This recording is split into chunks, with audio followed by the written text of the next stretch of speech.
I went ahead and guessed that most, if not all of you, wanted to create something in their entire life, I would probably be correct.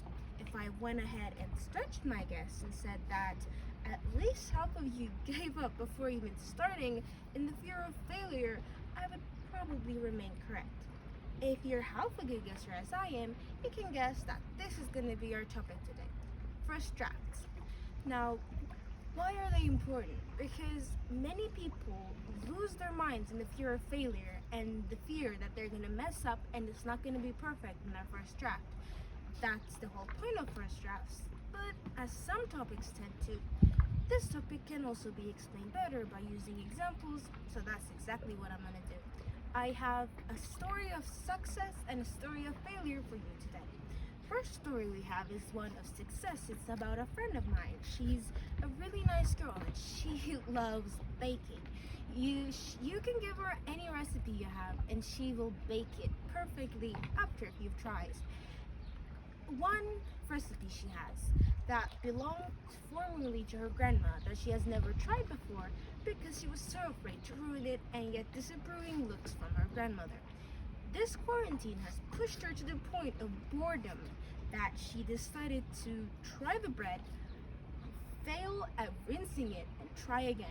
And she sent me photos during her whole course of making this bread. 3 times she failed. They look disgusting. 1 time she successed and she sent me a piece of it and it was delicious. And let me tell you what she told me.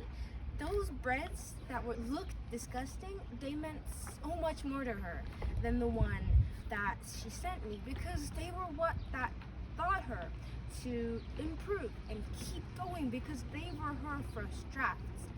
Not all stories can be successful, however, and the next one we have is one of failure.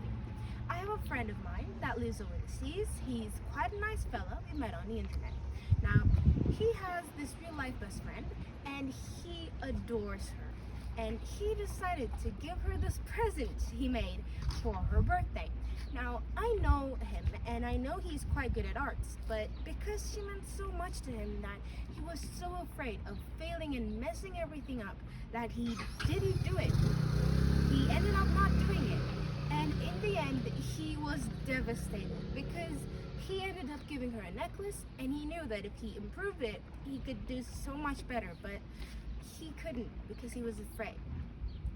As much as I would like to go on and on giving examples because I knew I could and because I knew you could from all around you too, there is some scientific evidence to prove my case.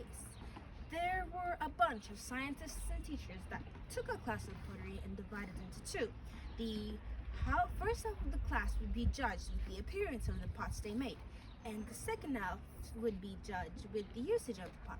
The first part of the class did not do anything good. The pots were all horrible because they procrastinated and procrastinated and procrastinated because they were afraid they would mess the pot up.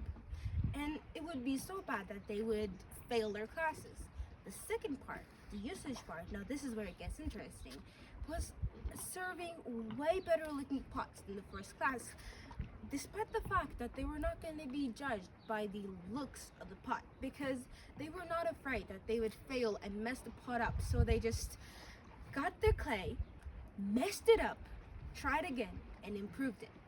Now, this is what I'm trying to say. The first draft, it's not going to be perfect.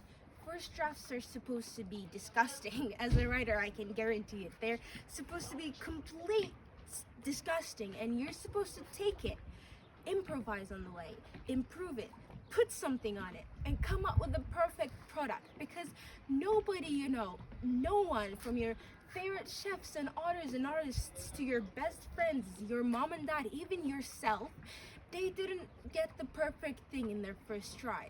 Let me sum everything up with a single quote from Thomas Alva Edison. People did not realize how close they were to success when they gave up.